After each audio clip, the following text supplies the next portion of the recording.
ਸਤਿ ਸ਼੍ਰੀ ਅਕਾਲ ਸਾਰੇ ਵਿਦਿਆਰਥੀਆਂ ਨੂੰ। ਅੱਜ ਦੇ ਲੈਕਚਰ ਦੇ ਵਿੱਚ ਅਸੀਂ ਕਾਰਲ ਮਾਰਕਸ ਦਾ ਕਨਸੈਪਟ ਡਾਇਲੈਕਟੀਕਲ ਮਟੀਰੀਅਲਿਜ਼ਮ ਡਿਸਕਸ ਕਰਾਂਗੇ। ਲੈਕਚਰ ਸ਼ੁਰੂ ਕਰਨ ਤੋਂ ਪਹਿਲਾਂ ਰਿਕੁਐਸਟ ਹੈ ਚੈਨਲ ਨੂੰ ਸਬਸਕ੍ਰਾਈਬ ਕਰ ਲਓ ਅਤੇ ਲੈਕਚਰ ਆਪਣੇ ਕਲਾਸਮੇਟਸ ਤੇ ਫਰੈਂਡਸ ਦੇ ਨਾਲ ਸ਼ੇਅਰ ਜ਼ਰੂਰ ਕਰਿਆ ਕਰੋ। ਡਾਇਲੈਕਟੀਕਲ ਮਟੀਰੀਅਲਿਜ਼ਮ ਕੀ ਹੈ? ਡਾਇਲੈਕਟੀਕਲ ਮਟੀਰੀਅਲਿਜ਼ਮ ਕਾਰਲ ਮਾਰਕਸ ਨੇ ਦਿੱਤਾ। ਇਹ ਕਨਸੈਪਟ ਉਸਨੇ ਹੀਗਲ ਦੇ ਡਾਇਲੈਕਟੀਕਲ ਸਪਿਰਿਚੁਅਲਿਜ਼ਮ ਤੋਂ ਲਿਆ। ਇਸ ਦੇ ਅਨੁਸਾਰ ਕਾਰਲ ਮਾਰਕਸ ਦਾ ਮੰਨਣਾ ਹੈ ਕਿ ਸਮਾਜ ਦੇ ਵਿੱਚ ਪਦਾਰਥਾਂ ਦੀ ਮਹੱਤਤਾ ਹੈ। ਸਮਾਜ ਦੇ ਵਿੱਚ ਜ਼ਿਆਦਾ ਜਿਹੜੀ ਇੰਪੋਰਟੈਂਸ ਹੈਗੀ ਆ ਉਹ ਪਦਾਰਥ ਹਨ। ਹੀਗਲ ਨੇ ਆਪਣੇ ਕਨਸੈਪਟ ਦੇ ਵਿੱਚ ਵਿਚਾਰਾਂ ਨੂੰ ਮਹੱਤਤਾ ਦਿੱਤੀ ਸੀ, ਪਰੰਤੂ ਕਾਰਲ ਮਾਰਕਸ ਨੇ ਭੌਤਿਕਵਾਦ ਜਾਂ ਪਦਾਰਥਾਂ ਨੂੰ ਮਹੱਤਤਾ ਦਿੱਤੀ ਹੈ। ਇਸ ਦੇ ਵਿੱਚ ਕਾਰਲ ਮਾਰਕਸ ਕਹਿੰਦਾ ਹੈ ਕਿ ਸਮਾਜ ਦੇ ਵਿੱਚ 3 ਤਰ੍ਹਾਂ ਦੀਆਂ ਸਥਿਤੀਆਂ ਪੈਦਾ ਹੁੰਦੀਆਂ ਨੇ: ਵਾਦ, ਵਿਵਾਦ ਅਤੇ ਸੰਵਾਦ, ਥੀਸਿਸ, ਸਿੰਥੀਸਿਸ ਅਤੇ ਐਂਟੀਥੀਸਿਸ। ਜਦੋਂ ਇੱਕ ਸਥਿਤੀ ਪੈਦਾ ਹੁੰਦੀ ਹੈ ਤਾਂ ਉਹਦੇ ਉਲਟ ਸਥਿਤੀ ਸਮਾਜ ਦੇ ਵਿੱਚ ਜ਼ਰੂਰ ਮੌਜੂਦ ਹੁੰਦੀ ਹੈ। ਫਿਰ ਦੋਨਾਂ ਦੇ ਆਪਸੀ ਐਕਸ਼ਨ ਰਿਐਕਸ਼ਨ ਦੇ ਨਾਲ, ਆਪਸੀ ਅੰਤਰਕਿਰਿਆ ਦੇ ਨਾਲ, ਆਪਸੀ ਵਿਰੋਧ ਦੇ ਨਾਲ ਇੱਕ ਤੀਜੀ ਸਥਿਤੀ ਪੈਦਾ ਹੁੰਦੀ ਹੈ ਜਿਸ ਨੂੰ ਐਂਟੀਥੀਸਿਸ ਕਿਹਾ ਜਾਂਦਾ ਹੈ। ਇਸ ਤਰ੍ਹਾਂ ਕਾਰਲ ਮਾਰਕਸ ਨੇ ਇਸ ਦੱਸਿਆ ਕਿ ਸਮਾਜ ਦੇ ਵਿੱਚ ਕਿਵੇਂ ਸਮਾਜ ਦਾ ਵਿਕਾਸ ਹੁੰਦਾ ਰਹਿੰਦਾ ਹੈ, ਭੌਤਿਕਵਾਦ ਦੇ ਆਧਾਰ 'ਤੇ ਹੁੰਦਾ ਹੈ। ਇਹ ਜਿਹੜਾ ਅਸੀਂ ਕਨਸੈਪਟ ਹੈ ਡਿਟੇਲ ਦੇ ਵਿੱਚ ਅੱਗੇ ਡਿਸਕਸ ਕਰਾਂਗੇ। ਸਤਿ ਸ਼੍ਰੀ ਅਕਾਲ ਸਾਰੇ ਵਿਦਿਆਰਥੀਆਂ ਨੂੰ। ਅੱਜ ਦੇ ਲੈਕਚਰ ਦੇ ਵਿੱਚ ਅਸੀਂ ਕਾਰਲ ਮਾਰਕਸ ਦਾ ਦਵੰਦਾਤਮਕ ਭੌਤਿਕਵਾਦ ਡਾਇਲੈਕਟੀਕਲ ਮਟੀਰੀਅਲਿਜ਼ਮ ਡਿਸਕਸ ਕਰਾਂਗੇ। ਲੈਕਚਰ ਸ਼ੁਰੂ ਕਰਨ ਤੋਂ ਪਹਿਲਾਂ ਰਿਕੁਐਸਟ ਹੈ ਪਲੀਜ਼ ਚੈਨਲ ਨੂੰ ਸਬਸਕ੍ਰਾਈਬ ਕਰ ਲਓ ਅਤੇ ਲੈਕਚਰ ਆਪਣੇ ਕਲਾਸਮੇਟਸ ਅਤੇ ਫਰੈਂਡਸ ਦੇ ਨਾਲ ਸ਼ੇਅਰ ਜ਼ਰੂਰ ਕਰਿਆ ਕਰੋ। ਹੁਣ ਐਗਜ਼ਾਮ ਟਾਈਮ ਆ ਗਿਆ, ਉਹਨਾਂ ਬੱਚਿਆਂ ਦੀ ਵੀ ਹੈਲਪ ਹੋ ਜਾਵੇਗੀ। ਹਾਂਜੀ, ਲੈਕਚਰ ਸ਼ੁਰੂ ਕਰਦੇ ਹਾਂ। ਦਵੰਦਾਤਮਕ ਭੌਤਿਕਵਾਦ ਕੀ ਹੈ? Dialectical materialism given by Karl Marx. Marx Hegel ਦੇ ਦਵੰਦਾਤਮਕ ਅਧਿਆਤਮਕ ਡਾਇਲੈਕਟੀਕਲ ਸਪਿਰਿਚੁਅਲਿਜ਼ਮ ਤੋਂ ਬਹੁਤ ਪ੍ਰਭਾਵਿਤ ਹੋਏ ਅਤੇ ਉਸ ਨੇ ਇਹ ਸਵੀਕਾਰ ਕੀਤਾ ਕਿ ਸਮਾਜ ਸਥਿਰ ਨਹੀਂ ਹੈ, ਭਾਵ ਸਟੇਬਲ ਨਹੀਂ ਹੈ, ਬਲਕਿ ਇਸ ਵਿੱਚ ਹਮੇਸ਼ਾ ਪਰਿਵਰਤਨ ਆਉਂਦਾ ਰਹਿੰਦਾ ਹੈ। ਹੀਗਲ ਦੇ ਅਨੁਸਾਰ ਇਹ ਪਰਿਵਰਤਨ ਦਵੰਦਾਤਮਕ ਫਾਰਮੂਲੇ ਦੇ ਆਧਾਰ 'ਤੇ ਹੁੰਦਾ ਹੈ। ਮੌਜੂਦ ਵਿਚਾਰਧਾਰਾਵਾਂ ਦੀਆਂ ਵਿਰੋਧੀ ਵਿਚਾਰਧਾਰਾਵਾਂ ਜਦੋਂ ਪੈਦਾ ਹੁੰਦੀਆਂ ਹਨ ਤਾਂ ਉਹਨਾਂ ਦੇ ਤਾਲਮੇਲ ਨਾਲ ਸਮਾਜ ਦੇ ਵਿਕਾਸ ਦੀ ਇੱਕ ਉੱਚ ਅਵਸਥਾ ਪੈਦਾ ਹੁੰਦੀ ਹੈ। ਇਸ ਤਰ੍ਹਾਂ ਹੀਗਲ ਦਾ ਇਹ ਸੀਗਾ ਕਿ ਜਿਹੜੇ ਸਮਾਜ ਦੇ ਵਿੱਚ ਵਿਰੋਧੀ ਆਦਰਸ਼ ਨਹੀਂ ਹਨ, ਬਲਕਿ ਭੌਤਿਕ ਹਾਲਤਾਂ, ਵਿਸ਼ੇਸ਼ ਕਰਕੇ ਉਤਪਾਦਨ ਦੇ ਸਾਧਨਾਂ ਵਿੱਚ ਪਰਿਵਰਤਨ ਹੈ। ਮਾਰਕਸ ਦੇ ਅਨੁਸਾਰ ਵਿਚਾਰ ਸਮਾਜਿਕ ਭੌਤਿਕ ਅਵਸਥਾ ਦਾ ਮੂਲ ਕਾਰਨ ਨਹੀਂ ਹੈ, ਬਲਕਿ ਉਸ ਦਾ ਉਤਪਾਦਨ ਹੈ। ਮਾਰਕਸ ਨੇ ਹੀਗਲ ਦੇ ਸਿਧਾਂਤ ਨੂੰ ਇੱਕ ਉਲਟੀ ਦਿਸ਼ਾ ਦਿੱਤੀ ਹੈ। ਇਸ ਤਰ੍ਹਾਂ ਭਾਵੇਂ ਮਾਰਕਸ ਹੀਗਲ ਦੇ ਦਵੰਦਾਤਮਕ ਸਪਿਰਿਚੁਅਲਿਜ਼ਮ ਤੋਂ ਪ੍ਰਭਾਵਿਤ ਹੋਇਆ, ਪਰ ਕਾਰਲ ਮਾਰਕਸ ਨੇ ਹੀਗਲ ਦੇ ਡਾਇਲੈਕਟੀਕਲ ਸਪਿਰਿਚੁਅਲਿਜ਼ਮ ਦਵੰਦਾਤਮਕ ਅਧਿਆਤਮਕਵਾਦ ਦਾ ਵਿਰੋਧ ਕੀਤਾ, ਇਸ ਦੀ ਆਲੋਚਨਾ ਕੀਤੀ। ਕਾਰਲ ਮਾਰਕਸ ਨੇ ਡਾਇਲੈਕਟੀਕਲ ਸਪਿਰਿਚੁਅਲਿਜ਼ਮ ਦੀ ਥਾਂ 'ਤੇ ਡਾਇਲੈਕਟੀਕਲ ਮਟੀਰੀਅਲਿਜ਼ਮ ਦੀ ਗੱਲ ਕੀਤੀ ਹੈ। ਮਾਰਕਸ ਦੇ ਦਵੰਦਾਤਮਕ ਸਿਧਾਂਤ ਉੱਤੇ ਪੂਰੀ ਮਾਰਕਸਵਾਦੀ ਵਿਚਾਰਧਾਰਾ ਆਧਾਰਿਤ ਹੈ। ਮਾਰਕਸ ਦੇ ਅਨੁਸਾਰ ਇਸ ਸਿਧਾਂਤ ਦੇ ਆਧਾਰ 'ਤੇ ਹੀ ਸਾਰੀਆਂ ਸਮਾਜਿਕ ਸਮੱਸਿਆਵਾਂ ਦਾ ਹੱਲ ਲੱਭਿਆ ਜਾ ਸਕਦਾ ਹੈ। ਸੋਵੀਅਤ ਸੰਘ ਦੀ ਸਾਮਵਾਦੀ ਪਾਰਟੀ ਦੇ ਲਘੂ ਇਤਿਹਾਸ ਵਿੱਚ ਇਹ ਲਿਖਿਆ ਗਿਆ ਹੈ: ਦਵੰਦਾਤਮਕ ਭੌਤਿਕਵਾਦ ਦਾ ਸਿਧਾਂਤ ਸਾਮਵਾਦੀ ਦਲ ਦੀ ਹਰੇਕ ਸਥਿਤੀ ਦਾ ਸਹੀ ਅਰਥ ਸਪਸ਼ਟ ਕਰਦਾ ਹੈ, ਸਮਕਾਲੀ ਘਟਨਾਵਾਂ ਦੇ ਆਪਸੀ ਸੰਬੰਧਾਂ ਨੂੰ ਦਰਸਾਉਂਦਾ ਹੈ ਅਤੇ ਉਹਨਾਂ ਦੀ ਦਿਸ਼ਾ ਦਾ ਹੀ ਸਹੀ ਅੰਦਾਜ਼ਾ ਲਗਾਉਂਦਾ ਹੈ। ਇਹ ਵੀ ਸਪਸ਼ਟ ਕਰਦਾ ਹੈ ਕਿ ਇਹ ਘਟਨਾਵਾਂ ਕਿਹੜੀ ਦਿਸ਼ਾ ਵਿੱਚ ਵਿਕਸਿਤ ਹੋ ਰਹੀਆਂ ਹਨ ਅਤੇ ਭਵਿੱਖ ਵਿੱਚ ਉਹਨਾਂ ਦੇ ਵਿਕਾਸ ਦੀਆਂ ਕਿਹੜੀਆਂ ਦਿਸ਼ਾਵਾਂ ਹੋਣਗੀਆਂ। ਰੂੜੀਵਾਦੀ ਸਾਮਵਾਦੀਆਂ ਨੂੰ ਦਵੰਦਾਤਮਕ ਭੌਤਿਕਵਾਦ ਦੇ ਸਿਧਾਂਤ ਵਿੱਚ ਓਨਾ ਹੀ ਵਿਸ਼ਵਾਸ ਹੈ ਜਿੰਨਾ ਕਿ ਹਿੰਦੂ ਅਤੇ ਈਸਾਈਆਂ ਨੂੰ ਦੇਵੀ ਸ਼ਕਤੀ ਵਿੱਚ। ਡਾਇਲੈਕਟਿਕ ਦਵੰਦਵਾਦ ਦਾ ਅੰਗਰੇਜ਼ੀ ਰੂਪਾਂਤਰਣ ਯੂਨਾਨੀ ਸ਼ਬਦ ਡਾਇਲੈਗੋ ਤੋਂ ਬਣਿਆ ਹੈ, ਜਿਸ ਦਾ ਅਰਥ ਹੈ ਗੱਲਬਾਤ ਕਰਨਾ ਜਾਂ ਤਰਕ ਵਿਤਰਕ ਕਰਨਾ। ਪ੍ਰਾਚੀਨ ਸਮੇਂ ਵਿੱਚ ਤਰਕ ਜਾਂ ਦਲੀਲ ਵਿੱਚ ਵਿਰੋਧਾਂ ਨੂੰ ਦੱਸ ਕੇ ਸੱਚ ਤੱਕ ਪਹੁੰਚਣ ਦਾ ਯਤਨ ਕੀਤਾ ਜਾਂਦਾ ਹੈ। ਪ੍ਰਾਚੀਨ ਕਾਲ ਵਿੱਚ ਦਾਰਸ਼ਨਿਕਾਂ ਦੇ ਅਨੁਸਾਰ ਤਰਕ ਵਿਤਰਕ ਰਾਹੀਂ ਹੀ ਸੱਚ ਤੱਕ ਪਹੁੰਚਿਆ ਜਾ ਸਕਦਾ ਹੈ। ਇਸ ਪ੍ਰਣਾਲੀ ਦੀ ਵਰਤੋਂ ਕੁਦਰਤੀ ਘਟਨਾਵਾਂ ਨੂੰ ਸਮਝਾਉਣ ਲਈ ਵੀ ਕੀਤੀ ਜਾਣ ਲੱਗੀ ਹੈ। ਇਸ ਪ੍ਰਣਾਲੀ ਅਨੁਸਾਰ ਕੁਦਰਤੀ ਘਟਨਾਵਾਂ ਹਮੇਸ਼ਾ ਗਤੀਸ਼ੀਲ ਰਹਿੰਦੇ ਹੋਏ ਨਿਰੰਤਰ ਪਰਿਵਰਤਿਤ ਹੁੰਦੀਆਂ ਰਹਿੰਦੀਆਂ ਹਨ ਅਤੇ ਪ੍ਰਕਿਰਤੀ ਦਾ ਵਿਕਾਸ ਪ੍ਰਕਿਰਤੀ ਵਿੱਚ ਵਿਰੋਧੀ ਸ਼ਕਤੀਆਂ ਦੀ ਅੰਤਰ ਕਿਰਿਆ ਦੇ ਫਲਸਰੂਪ ਹੀ ਹੁੰਦਾ ਹੈ। ਇਸ ਦੇ ਬਾਅਦ ਹੀਗਲ ਦੇ ਦਵੰਦਾਤਮਕਵਾਦ ਦੇ ਸਿਧਾਂਤ ਦਾ ਵਿਕਾਸ ਹੋਇਆ। ਹੀਗਲ ਦੇ ਅਨੁਸਾਰ ਹਰੇਕ ਵਸਤੂ ਦੀ ਵਿਰੋਧੀ ਵਸਤੂ ਜ਼ਰੂਰ ਹੁੰਦੀ ਹੈ, ਭਾਵ ਜੇਕਰ ਇੱਕ ਵਸਤੂ ਹੈਗੀ ਹੈ ਤਾਂ ਉਸ ਦੇ ਵਿਰੋਧ ਦੇ ਵਿੱਚ ਦੂਜੀ ਵਸਤੂ ਜ਼ਰੂਰ ਹੋਵੇਗੀ। ਇਹਨਾਂ ਦੋਨਾਂ ਵਿੱਚ ਸੰਘਰਸ਼ ਚੱਲਦਾ ਰਹਿੰਦਾ ਹੈ। ਇਹ ਸੰਘਰਸ਼ ਦੇ ਸਿੱਟੇ ਵਜੋਂ ਇੱਕ ਤੀਜੀ ਸਥਿਤੀ ਸਾਮਵਾਦ ਦੀ ਪੈਦਾ ਹੁੰਦੀ ਹੈ, ਜਿਸ ਨੂੰ ਅਸੀਂ ਥੀਸਿਸ, ਸਿੰਥੀਸਿਸ ਤੇ ਐਂਟੀਥੀਸਿਸ ਕਹਿੰਦੇ ਹਾਂ। ਇਸ ਸਥਿਤੀ ਵਿੱਚ ਵਾਦ ਅਤੇ ਪ੍ਰਤੀਵਾਦ ਦੀ ਸਥਿਤੀ ਦਾ ਤਾਲਮੇਲ ਹੁੰਦਾ ਹੈ, ਭਾਵ ਥੀਸਿਸ ਤੇ ਸਿੰਥੀਸਿਸ ਦੇ ਵਿੱਚ ਤਾਲਮੇਲ ਹੁੰਦਾ ਹੈ ਅਤੇ ਨਾਲ ਹੀ ਇਹਨਾਂ ਦੋਨਾਂ ਨਾਲੋਂ ਉੱਤਮ ਹੁੰਦਾ ਹੈ। ਸੰਵਾਦ ਦੀ ਇਹ ਸਥਿਤੀ ਵੀ ਅਸਥਾਈ ਹੁੰਦੀ ਹੈ, ਕਿਉਂਕਿ ਪ੍ਰਗਤੀ ਦੇ ਕਾਰਨ ਥੋੜ੍ਹੇ ਸਮੇਂ ਤੋਂ ਬਾਅਦ ਇਹ ਖੁਦ ਵਾਦ ਦਾ ਰੂਪ ਧਾਰਨ ਕਰ ਲੈਂਦਾ ਹੈ ਅਤੇ ਫਿਰ ਇਸ ਦਾ ਪ੍ਰਤੀਵਾਦ ਜਨਮ ਲੈਂਦਾ ਹੈ ਅਤੇ ਇਸ ਤਰ੍ਹਾਂ ਇਹਨਾਂ ਦੇ ਵਿਰੋਧੀ ਸ਼ਕਤੀਆਂ ਦੇ ਵਿਚਕਾਰ ਸੰਘਰਸ਼ ਆਰੰਭ ਹੋ ਜਾਂਦਾ ਹੈ। ਇਸ ਸੰਘਰਸ਼ ਦੇ ਫਲਸਰੂਪ ਦੂਜਾ ਸੰਵਾਦ ਪੈਦਾ ਹੁੰਦਾ ਹੈ। ਇਹ ਪਹਿਲੇ ਸੰਵਾਦ ਦੀ ਸਥਿਤੀ ਤੋਂ ਉੱਤਮ ਹੁੰਦਾ ਹੈ। ਹੀਗਲ ਦੇ ਅਨੁਸਾਰ ਵਿਚਾਰਾਂ ਵਿੱਚ ਸੰਘਰਸ਼ ਹੀ ਸਮਾਜ ਦੀ ਪ੍ਰਗਤੀ ਦਾ ਮੂਲ ਆਧਾਰ ਹੈ।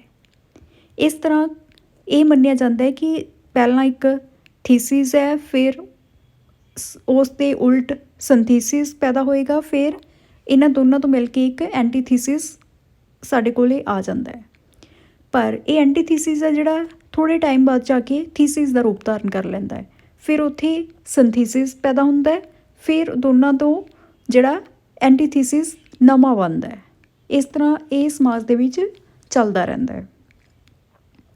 ਮਾਰਕਸ ਹੀਗਲ ਦੇ ਦਵੰਦਾਤਮਕ ਸਿਧਾਂਤ ਤੋਂ ਪ੍ਰਭਾਵਿਤ ਤਾਂ ਹੋਏ, ਪਰੰਤੂ ਉਹਨਾਂ ਦੇ ਅਨੁਸਾਰ ਸਮਾਜਿਕ ਵਿਕਾਸ ਦੀ ਸੰਚਾਲਨ ਸ਼ਕਤੀ ਵਿਚਾਰ ਨਹੀਂ ਹਨ, ਬਲਕਿ ਪਦਾਰਥ ਹੈ।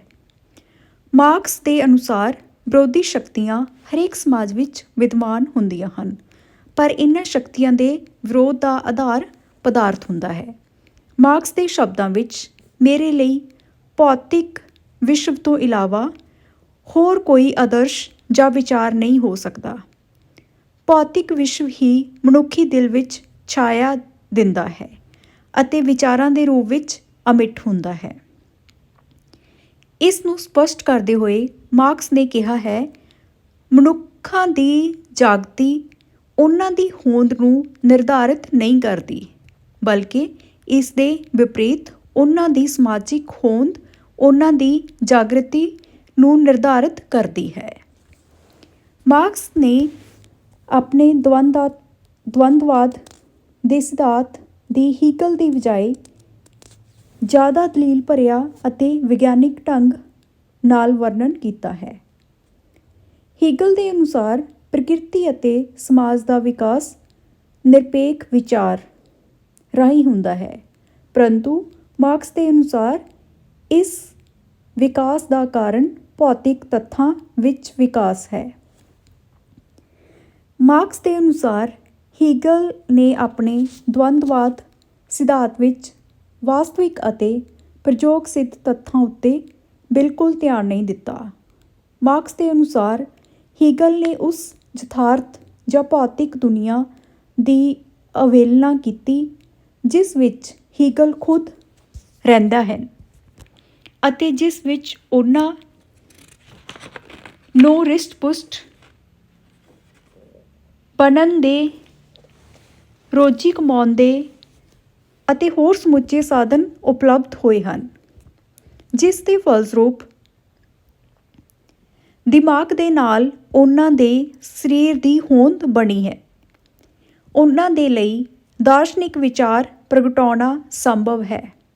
ਨਾਲ ਹੀ ਹੀਗਲ ਉਸ ਦੁਨੀਆ ਨੂੰ ਭੁੱਲ ਗਏ ਜਿਸ ਤੋਂ ਉਹਨਾਂ ਨੂੰ ਆਪਣੇ ਵਿਚਾਰ ਅਤੇ ਉਸ ਨਾਲ ਸੰਬੰਧਿਤ ਨਿਯਮਾਂ ਦੀ ਅੰਤਰਵਸਤੂ ਪ੍ਰਾਪਤ ਹੋਈ ਹੈ। ਮਾਰਕਸ ਦੇ ਦਵੰਦਵਾਦ ਦੀ ਸਿਧਾਂਤ ਹੀਗਲ ਨਾਲੋਂ ਵੱਖਰਾ ਹੈ। ਜਿੱਥੇ ਹੀਗਲ ਦੇ ਅਨੁਸਾਰ ਬਾਹਰੀ ਸੰਸਾਰ ਦਾ ਮੁੱਖ ਸਰੋਤ ਵਿਚਾਰ ਹਨ, ਭੌਤਿਕ ਜਗਤ ਵਿਚਾਰਾਂ ਦਾ ਹੀ ਪ੍ਰਤੀਬਿੰਬ ਹੈ, ਪਰੰਤੂ ਮਾਰਕਸ ਦੇ ਅਨੁਸਾਰ ਆਦਰਸ਼ ਮਨੁੱਖ ਦੇ ਦਿਮਾਗ ਰਾਹੀਂ ਪ੍ਰਤੀਬਿੰਬ ਅਤੇ ਵਿਚਾਰ ਦੇ ਰੂਪ ਵਿੱਚ ਪਰਿਵਰਤਨ ਭੌਤਿਕ ਜਗਤ ਤੋਂ ਇਲਾਵਾ ਕੁਝ ਨਹੀਂ ਹੈ। ਮਾਰਕਸ ਦਾ ਦਵੰਦਵਾਦ ਸਿਧਾਂਤ ਵਧੇਰੇ ਭੌਤਿਕਵਾਦੀ ਹੈ। ਮਾਰਕਸ ਅਤੇ ਐਂਜਲ ਨੇ ਆਪਣੇ ਸਿਧਾਂਤ ਵਿੱਚ ਫਿਊਵੇਕ ਦਾ ਵਰਣਨ ਕੀਤਾ ਹੈ, ਪਰੰਤੂ ਉਹਨਾਂ ਦਾ ਸਿਧਾਂਤ ਫਿਊਵੇਕ ਨਾਲੋਂ ਵੱਖਰਾ ਹੈ। ਫਿਊਵੇਕ ਨੇ ਸਿਰਫ ਕੁਦਰਤੀ ਘਟਨਾਵਾਂ ਦੀ ਹੀ ਵਿਆਖਿਆ ਭੌਤਿਕ ਢੰਗ ਨਾਲ ਕੀਤੀ ਹੈ। ਰਾਜਨੀਤਿਕ ਅਤੇ ਸਮਾਜਿਕ ਘਟਨਾਵਾਂ ਦੇ ਬਾਰੇ ਉਹਨਾਂ ਦਾ ਦ੍ਰਿਸ਼ਟੀਕੋਣ ਭਾਵਵਾਦੀ ਹੀ ਬਣਿਆ ਹੈ। ਮਾਰਕਸ ਦਾ ਮੁੱਖ ਉਦੇਸ਼ ਇੱਕ ਅਜਿਹੇ ਸੰਗਠਿਤ ਭੌਤਿਕਵਾਦੀ ਵਿਸ਼ਵ ਦਰਸ਼ਨ ਦੀ ਰਚਨਾ ਕਰਨਾ ਸੀ ਜਿਹੜਾ ਸਮਾਜਿਕ ਜੀਵਨ ਅਤੇ ਪ੍ਰਕਿਰਤੀ ਦੋਨਾਂ ਉੱਤੇ ਹੀ ਲਾਗੂ ਹੋ ਸਕੇ। ਮਾਰਕਸਵਾਦੀ ਦਵੰਦਾਤਮਕ ਸਿਧਾਂਤ ਦੇ 3 ਨਿਯਮਾਂ ਦੇ ਆਧਾਰ ਤੇ ਵਿਆਖਿਆ ਕੀਤੀ ਜਾ ਸਕਦੀ ਹੈ। ਨੰਬਰ 1, ਮਾਤਰਾ ਤੋਂ ਗੁਣ ਅਤੇ ਗੁਣਾਂ ਤੋਂ ਮਾਤਰਾ ਵਿੱਚ ਰੂਪਾਂਤਰਨ ਦਾ ਨਿਯਮ, ਭਾਵ ਮਾਤਰਾ ਤੋਂ ਗੁਣਾਂ ਦੇ ਵਿੱਚ ਪਰਿਵਰਤਨ ਹੁੰਦਾ ਹੈ, ਗੁਣਾਂ ਤੋਂ ਮਾਤਰਾ ਵਿੱਚ ਪਰਿਵਰਤਨ ਹੁੰਦਾ ਹੈ। ਸੈਕਿੰਡ, ਵਿਰੋਧੀਆਂ ਦੇ ਆਪਸੀ ਅੰਤਰਭੇਦ ਦਾ ਅਰਥ ਵਿਰੋਧੀਆਂ ਦੇ ਆਪਸੀ ਸੰਘਰਸ਼ ਅਤੇ ਏਕਤਾ ਦਾ ਨਿਯਮ। ਵਿਰੋਧੀਆਂ ਦੇ ਵਿੱਚ ਆਪਸੀ ਅੰਤਰਭੇਦ ਵੀ ਹੈਗਾ, ਵਿਰੋਧੀਆਂ ਦੇ ਵਿੱਚ ਆਪਸੀ ਸੰਘਰਸ਼ ਵੀ ਹੈਗਾ, ਪਰੰਤੂ ਉਹਨਾਂ ਦੇ ਵਿੱਚ ਨਾਲ ਹੀ ਏਕਤਾ ਦਾ ਨਿਯਮ ਵੀ ਹੈਗਾ। ਤੀਜਾ ਹੈਗਾ ਨਿਖੇਧ ਦੇ ਨਿਖੇਧ ਦਾ ਨਿਯਮ। ਇਸ ਤਰ੍ਹਾਂ ਇਹ 3 ਆਧਾਰ ਤੇ ਕਾਰਲ ਮਾਰਕਸ ਨੇ ਦਵੰਦਾਤਮਕਵਾਦ ਦੀ ਗੱਲ ਕੀਤੀ ਹੈ। ਮਾਤਰਾ ਤੋਂ ਗੁਣਾਂ ਵਿੱਚ ਪਰਿਵਰਤਨ ਕਿਵੇਂ ਹੁੰਦਾ ਹੈ, ਪਹਿਲਾਂ ਅਸੀਂ ਇਹ ਦੇਖਦੇ ਹਾਂ। ਇਸ ਦੀ ਉਦਾਹਰਨ ਦਿੰਦੇ ਹੋਏ ਐਂਜਲਸ ਕਹਿੰਦਾ ਹੈ ਕਿ ਇੱਕ ਵਿਸ਼ੇਸ਼ ਤਾਪਮਾਨ ਉੱਤੇ ਪਾਣੀ ਬਰਫ਼ ਵਿੱਚ ਪਰਿਵਰਤਿਤ ਹੋ ਜਾਂਦਾ ਹੈ। ਇਸ ਤਰ੍ਹਾਂ ਇਸ ਦੇ ਉਲਟ ਜਦੋਂ ਪਾਣੀ ਵਿੱਚ ਤਾਪਮਾਨ ਦੀ ਜ਼ਿਆਦਤੀ ਹੋ ਜਾਂਦੀ ਹੈ ਤਾਂ ਉਹ ਭਾਫ਼ ਬਣ ਜਾਂਦਾ ਹੈ। ਇਸੇ ਦਵੰਦਾਤਮਕਤਾ ਦਾ ਸਹਾਰਾ ਲੈਂਦੇ ਐਂਜਲਸ ਨੇ ਭੌਤਿਕ ਸ਼ਾਸਤਰ, ਰਸਾਇਣਿਕ ਸ਼ਾਸਤਰ ਅਤੇ ਜੀਵ ਸ਼ਾਸਤਰ ਦੇ ਖੇਤਰ ਵਿੱਚ ਹੋਣ ਵਾਲੇ ਵਿਕਾਸ ਦੇ ਸਾਰੇ ਕ੍ਰਮ ਦੀ ਵਿਆਖਿਆ ਕੀਤੀ ਹੈ। ਮਾਰਕਸ ਦੇ ਦਵੰਦਾਤਮਕ ਸਿਧਾਂਤ ਦਾ ਮੁੱਖ ਸਾਰ ਇਸ ਤਰ੍ਹਾਂ ਹੈ।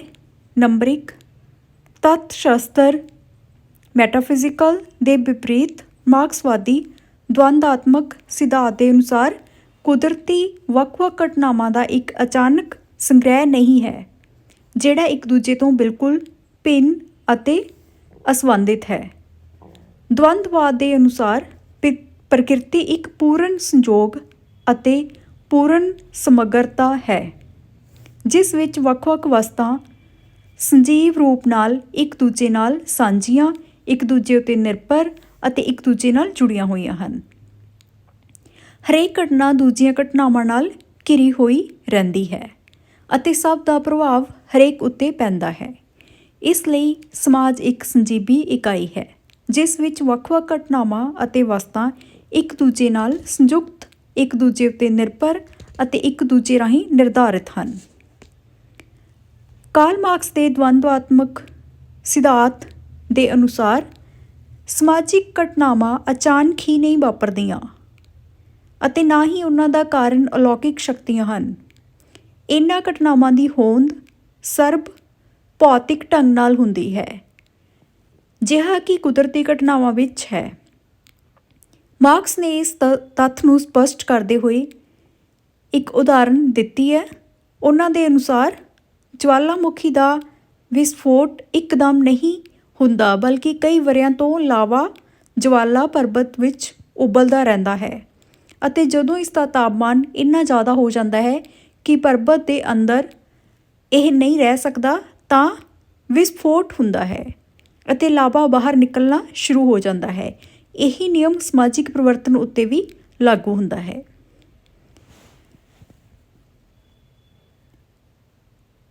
ਮਾਰਕਸ ਦੇ ਦਵੰਦਾਤਮਕ ਸਿਧਾਂਤ ਦਾ ਦੂਜਾ ਨਿਯਮ। ਮਾਰਕਸਵਾਦੀ ਦਵੰਦਵਾਦ ਦੇ ਅਨੁਸਾਰ ਪ੍ਰਕਿਰਤੀ ਇੱਕ ਸਥਿਰ, ਗਤੀਸ਼ੀਲ ਅਤੇ ਅਪਰਿਵਰਤਨਸ਼ੀਲ ਸਥਿਤੀ ਵਿੱਚ ਨਹੀਂ ਰਹਿੰਦੀ। ਇਸ ਵਿੱਚ ਲਗਾਤਾਰ ਪਰਿਵਰਤਨ ਹੁੰਦਾ ਰਹਿੰਦਾ ਹੈ। ਇਸ ਪਰਿਵਰਤਨ ਦੀ ਪ੍ਰਕਿਰਿਆ ਵਿੱਚ ਕੁਝ ਵਸਤਾਂ ਦੀ ਹਮੇਸ਼ਾ ਉਤਪਤੀ ਹੁੰਦੀ ਰਹਿੰਦੀ ਹੈ। ਇਸ ਤਰ੍ਹਾਂ ਵੱਖ-ਵੱਖ ਘਟਨਾਵਾਂ ਦੀ ਵਿਆਖਿਆ ਨਾ ਸਿਰਫ ਉਹਨਾਂ ਦੇ ਅੰਤਰ ਸੰਬੰਧਾਂ ਦੇ ਆਧਾਰ 'ਤੇ ਕਰਨੀ ਚਾਹੀਦੀ ਹੈ, ਬਲਕਿ ਉਹਨਾਂ ਦੀ ਗਤੀ, ਉਹਨਾਂ ਦੇ ਪਰਿਵਰਤਨ, ਉਹਨਾਂ ਦੇ ਵਿਕਾਸ ਅਤੇ ਉਹਨਾਂ ਦੇ ਨਿਵਾਸ ਨੂੰ ਵੀ ਧਿਆਨ ਵਿੱਚ ਰੱਖ ਕੇ ਕਰਨੀ ਚਾਹੀਦੀ ਹੈ। ਐਂਜਲਸ ਦੇ ਸ਼ਬਦਾਂ ਵਿੱਚ ਸਮੁੱਚੀ ਪ੍ਰਕਿਰਤੀ ਛੋਟੇ ਤੋਂ ਲੈ ਕੇ ਵੱਡੇ ਤੱਕ, ਰੇਤ ਦੇ ਕਣ ਤੋਂ ਲੈ ਕੇ ਸੂਰਜ ਤੱਕ, ਕੱਖ ਤੋਂ ਲੈ ਕੇ ਵਿਅਕਤੀ ਤੱਕ ਆਉਣ ਅਤੇ ਚਲੇ ਜਾਣ ਦੀ ਇੱਕ ਨਿਰੰਤਰ ਸਥਿਤੀ ਵਿੱਚ, ਨਿਰੰਤਰ ਵੇਗ ਵਿੱਚ, ਨਿਰੰਤਰ ਗਤੀ ਅਤੇ ਪਰਿਵਰਤਨ ਦੀ ਸਥਿਤੀ ਵਿੱਚ ਹੈ। ਇਸ ਕਥਨ ਦੇ ਅਨੁਸਾਰ ਸੰਸਾਰ ਵਿੱਚ ਹਰੇਕ ਵਸਤੂ ਪਰਿਵਰਤਨਸ਼ੀਲ ਅਤੇ ਅਸਥਾਈ ਹੈ। ਮਾਰਕਸ ਦੇ ਅਨੁਸਾਰ ਨਿਰੰਤਰ ਪਰਿਵਰਤਨ ਹੁੰਦਾ ਰਹਿੰਦਾ ਹੈ। ਇਸ ਪਰਿਵਰਤਨ ਦੀ ਹਾਲਤ ਵਿੱਚ ਹਰੇਕ ਘਟਨਾ ਆਗਾਮੀ ਘਟਨਾ ਨੂੰ ਜਿੱਥੇ ਪ੍ਰਭਾਵਿਤ ਕਰਦੀ ਹੈ, ਉੱਥੇ ਪਹਿਲਾਂ ਵਾਪਰੀ ਘਟਨਾ ਤੋਂ ਪ੍ਰਭਾਵਿਤ ਵੀ ਹੁੰਦੀ ਹੈ।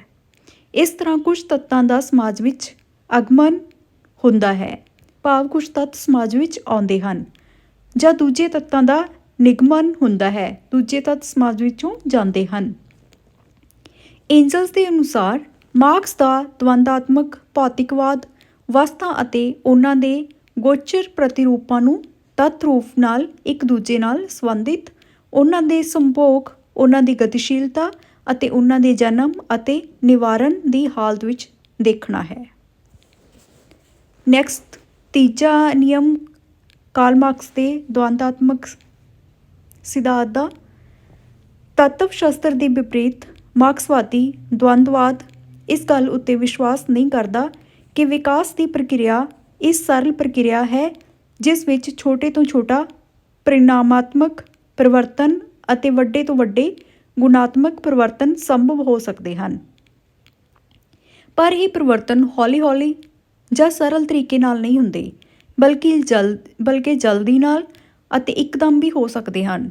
ਨਾਲ ਹੀ ਅਚਾਨਕ ਨਹੀਂ ਹੁੰਦੇ, ਬਲਕਿ ਨਤੀਜਾਜਨਕ ਪਰਿਵਰਤਨਾਂ ਦੇ ਸੰਚਿਤ ਹੋਣ ਦੇ ਸੁਭਾਵਿਕ ਸਿੱਟੇ ਵਜੋਂ ਹੁੰਦੇ ਹਨ।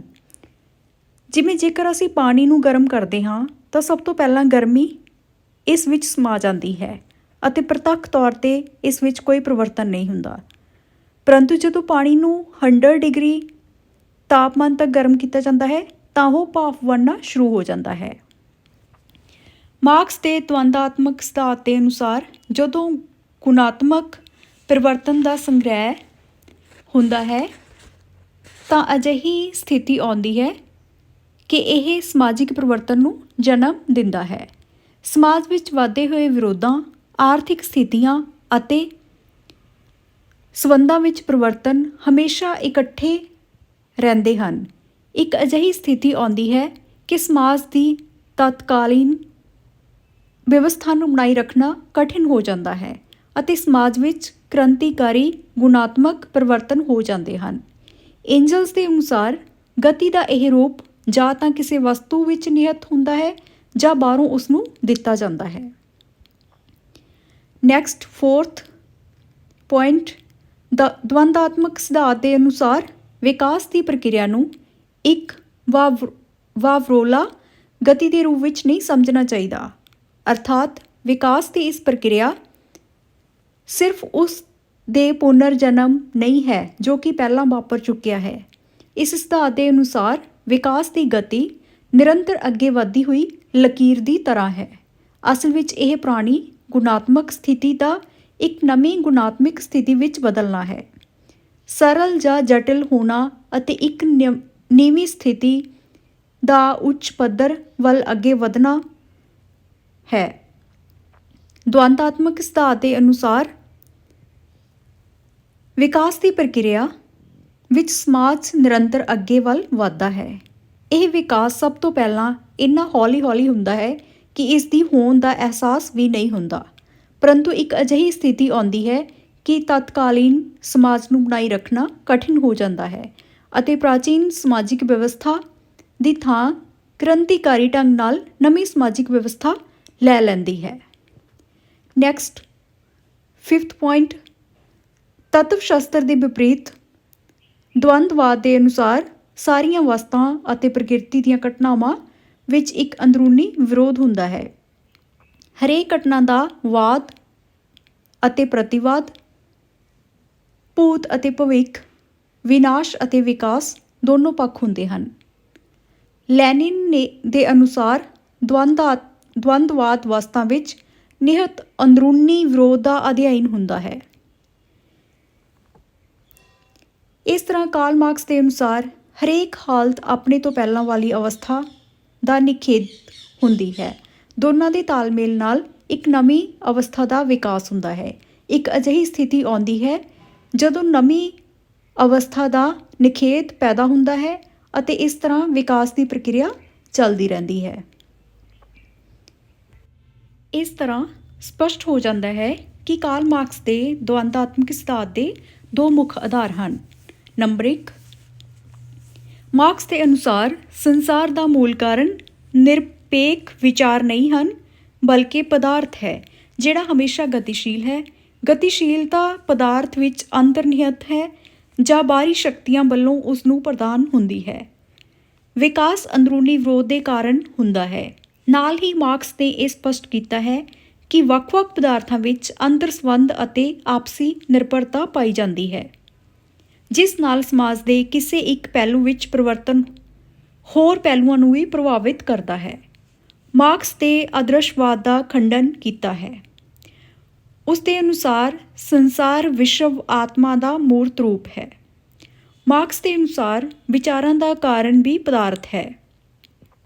ਮਾਰਕਸ ਦੇ ਸ਼ਬਦਾਂ ਵਿੱਚ ਪਦਾਰਥ ਚੇਤਨਾ ਦੀ ਉਪਜ ਨਹੀਂ ਹੈ, ਬਲਕਿ ਚੇਤਨਾ ਖੁਦ ਪਦਾਰਥ ਦੀ ਹੀ ਸਭ ਤੋਂ ਉੱਤਮ ਉਪਜ ਜਿਹੀ ਹੈ।